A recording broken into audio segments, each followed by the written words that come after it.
السلام علیکم ناظرین، آج کا آرٹیکل ہے پریڈیٹر اسٹیٹ۔ تو آئیے چلتے ہیں اس کی سمری کی طرف۔ پاکستان ایک شکاری ریاست کے طور پر سامنے آتا ہے، جیسا کہ ماہر معاشیات جیمز کے گالبریتھ کے مطابق ایسا سیاسی نظام جس میں محدود اشرافیہ پالیسی کی آلات کو اپنے مفاد میں استعمال کرتے ہیں جبکہ عوام اس کے خمیازہ بھگتتے ہیں، یہی ریاست کے بکھرنے کی بنیادی وجہ ہے۔ اور بلوچستان اور خیبر پختونخوا میں بڑھتی ہوئی بدامنی ایک ناکام ریاست کی علامت ہے۔ آرمی چیف ملک کو ایک سخت ریاست بنانے کی خواہش رکھتے ہیں تاکہ اندرونی اور بیرونی دشمنوں سے نپٹا جا سکے۔ وہ گورننس کے بگڑتی ہوئی صورتحال پر نالان ہے اور سیاسی قیادت سے سوال کرتے ہیں کہ ہم کب تک فوج کی قربانیوں اور شہداء کے خون سے حکومتی خلا کو پر کرتے رہیں گے۔ تاہم اصل سوال یہ ہے کہ ہم اس نہج پر کیسے پہنچے جہاں دو اسٹریٹجک طور پر اہم صوبے شورش کے لپیٹ میں ہے اور ملک کی بقا کے لیے خطرہ بن چکے ہیں۔ ملک کو سخت ریاست میں بدلنے سے مراد کیا ہے اور یہ قومی سلامتی کو کیسے مضبوط کر سکتا ہے؟ محض طاقت کے استعمال سے امن قائم نہیں ہو سکتا۔ بلوچستان میں کئی دہائیوں سے یہی طریقہ آزمایا جا رہا ہے، مگر اس سے صورتحال مزید خراب ہوئی ہے۔ طاقت کے ذریعے بغاوت کو دبانے کی کوششیں شورش کو مزید ہوا دے رہی ہے۔ عوام کی بیگانگی کی حالت میں عسکریت پسندی کا خاتمہ ممکن نہیں۔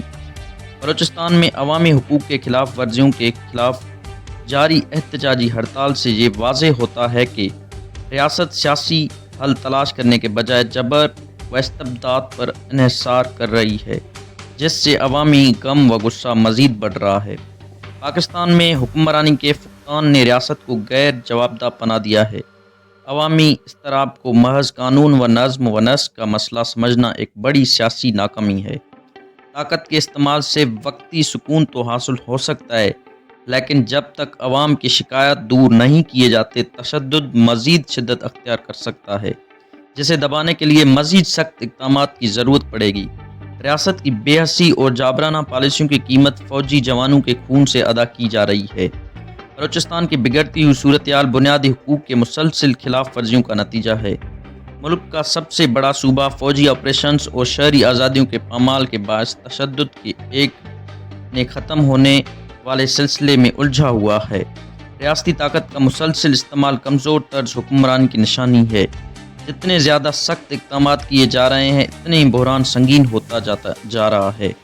ریاست کو اپنی شہریوں کو وفاداری تب حاصل ہو سکتی ہے جب وہ عوامی خواہشات کی نمائندگی کرے۔ ایک جارحانہ ریاست اپنی ساکھ کھو دیتی ہے اور کمزور ہو جاتی ہے، چاہے اس کے پاس کتنا ہی طاقتور عسکری ڈھانچہ کیوں نہ ہو۔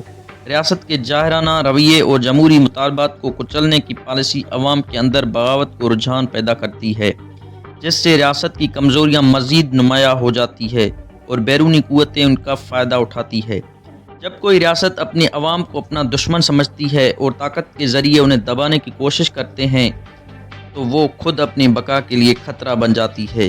ایسی ریاست قانون کی حکمرانی اور آزاد اداروں کی جوابدہی سے آزاد ہو کر شکاری ریاست میں تبدیل ہو جاتی ہے۔ ریاست کی مضبوطی عوام کی بنیادی حقوق سلب کرنے میں نہیں بلکہ خود کو عوام کے سامنے جوابدہ بنانے میں ہے۔ پاکستان کے زیادہ تر سیکورٹی چیلنجز ریاست اور عوام کے درمیان بڑھتی ہوئی فاصلے کا نتیجہ ہے۔ موجودہ حکومت جو سیکورٹی اسٹیبلشمنٹ کے زیر اثر ہے، ریاستی اداروں کو تباہ کر رہی ہے۔ اعلیٰ عدلیہ کی آزادی سلب ہو چکی ہے اور ملک میں قانون کی حکمرانی کا کوئی نشان باقی نہیں رہا۔ ایسی حکومت جو دھاندلی زدہ انتخابات کے ذریعے برسر اقتدار آئی ہو، اپنی قانونی حیثیت کھو چکی ہوتی ہے۔ بلوچستان اور خیبر پختونخوا میں حالات مسلسل بگڑ رہے ہیں، جس سے وفاق کے مستقبل پر سوالیہ نشان لگ گیا ہے۔ سندھ میں بھی بڑھتی ہوئی بے چینی حکومت کی یک طرفہ پالیسیوں کا نتیجہ ہے۔ خاص طور پر پنجاب کے ریگستانی علاقوں کو سیراب کرنے کے لیے 6 نہریں تعمیر کرنے کی فیصلے نے صوبے میں شدید ناراضگی پیدا کر دی ہے۔ پنجاب کے سیاسی اور معاشی بالادستی وفاق کو کمزور کر رہی ہے۔ یہ درست ہے کہ بیرونی قوتوں کی مداخلت دہشت گردی کے مسئلے کو پیچیدہ بنا رہی ہے، لیکن بنیادی طور پر ریاستی ناکامی ہے۔ اس مداخلت کے لیے راستہ ہموار کرتی ہے۔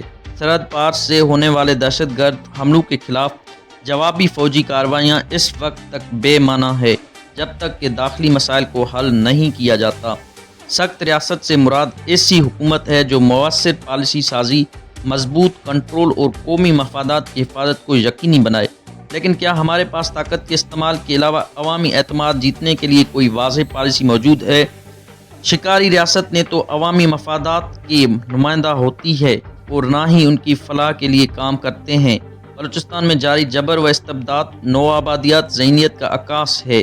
وقت کم ہے اور اگر ہم نے جلد اصلاح نہ کی تو وفاق کی سالمیت کی ناقابل تلافی نقصان پہنچ سکتا ہے۔ ناظرین، ویڈیو کا کر رہے ہیں اختتام۔